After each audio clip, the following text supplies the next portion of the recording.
বিস্তারিতভাবে বলছি। নূহ এমন এক সময়ে পৃথিবীতে এসেছিলেন যখন মানুষ আল্লাহকে ভুলে গিয়েছিল। তারা বিভিন্ন মূর্তি বানিয়ে পূজা করত। তাদের মধ্যে ওয়াদ্দ, শুয়া, ইয়াগুস, ইয়াউক ও নাসর নামে কয়েকটি মূর্তি খুব বিখ্যাত ছিল। নূহ মানুষকে বুঝিয়ে বলতেন, তোমরা এক আল্লাহর ইবাদত করো। তিনি ছাড়া কোনো উপাস্য নেই।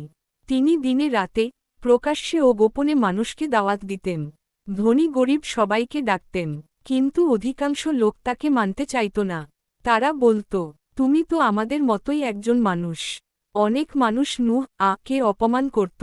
কেউ কেউ কানে আঙুল দিত যাতে তার কথা শুনতে না হয়। তবুও তিনি ধৈর্য হারাননি। প্রায় 950 বছর তিনি মানুষকে সত্যের পথে ডাকেন। শেষ পর্যন্ত আল্লাহ তাকে জানান যে যারা ঈমান আনেনি তারা আর বিশ্বাস করবে না। তখন আল্লাহ তাকে একটি বিশাল নৌকা বানানোর নির্দেশ দেন। নূহ আল্লাহর আদেশে নৌকা তৈরি শুরু করেন। তার জাতির লোকেরা হাসতে থাকে, মরুভূমিতে নৌকা বানাচ্ছে। কিন্তু নূহ বললেন, আজ তোমরা আমাদের নিয়ে হাসছ, একদিন তোমরাই বিপদে পড়বে। এরপর আল্লাহর শাস্তি শুরু হয়। আকাশ থেকে প্রবল বৃষ্টি নামতে থাকে। জমিন থেকেও পানি ফেটে বের হয়। চারদিকে ভয়াবহ বন্যা হয়ে যায়। আল্লাহর নির্দেশ অনুযায়ী নূহ মুমিনদের এবং বিভিন্ন প্রাণীর এক জোড়া করে নৌকায় তুলে নেন। যারা ঈমান এনেছিল তারাই রক্ষা পায়। এই সময় নূহ এর এক ছেলে নৌকায় উঠতে অস্বীকার করে। সে ভাবল পাহাড়ে উঠলে বাঁচতে পারবে। নূহ তাকে অনেক অনুরোধ করলেন, বাবা, আমাদের সাথে নৌকায় উঠে পড়ো। কিন্তু সে কথা শুনল না। অল্প পরেই ঢেউ এসে তাকে ডুবিয়ে দেয়। অনেকদিন পরে আল্লাহ বৃষ্টি বন্ধ করে দেন। পানি কমতে শুরু করে। নৌকাটি মাউন্ট জুডি পাহাড়ে এসে থামে। তারপর নূহ ও তার সঙ্গীরা নতুনভাবে জীবন শুরু করেন।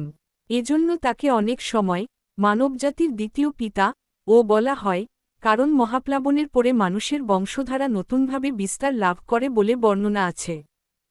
এর ঘটনা ইসলামের অন্যতম শিক্ষামূলক কাহিনী। এবার একটু বিস্তারিতভাবে বলছি। নূহ এমন এক সময়ে পৃথিবীতে এসেছিলেন যখন মানুষ আল্লাহকে ভুলে গিয়েছিল। তারা বিভিন্ন মূর্তি বানিয়ে পূজা করত। তাদের মধ্যে ওয়াদ্দ, শুয়া, ইয়াগুস, ইয়াউক ও নাসর নামে কয়েকটি মূর্তি খুব বিখ্যাত ছিল।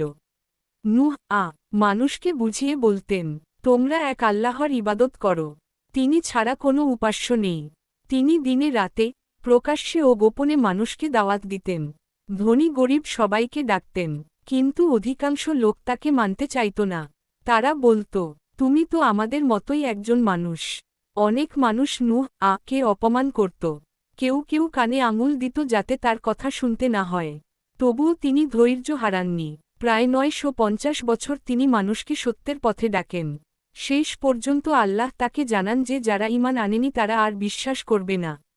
তখন আল্লাহ তাকে একটি বিশাল নৌকা বানানোর নির্দেশ দেন। নূহ আল্লাহর আদেশে নৌকা তৈরি শুরু করেন।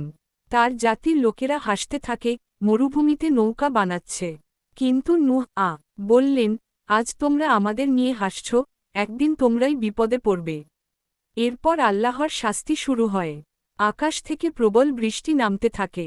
জমিন থেকেও পানি ফেটে বের হয়। চারদিকে ভয়াবহ বন্যা হয়ে যায়। আল্লাহর নির্দেশ অনুযায়ী নূহ মুমিনদের এবং বিভিন্ন প্রাণীর এক জোড়া করে নৌকায় তুলে নেন।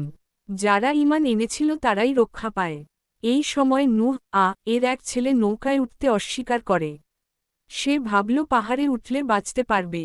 নূহ তাকে অনেক অনুরোধ করলেন, বাবা, আমাদের সাথে নৌকায় উঠে পড়ো।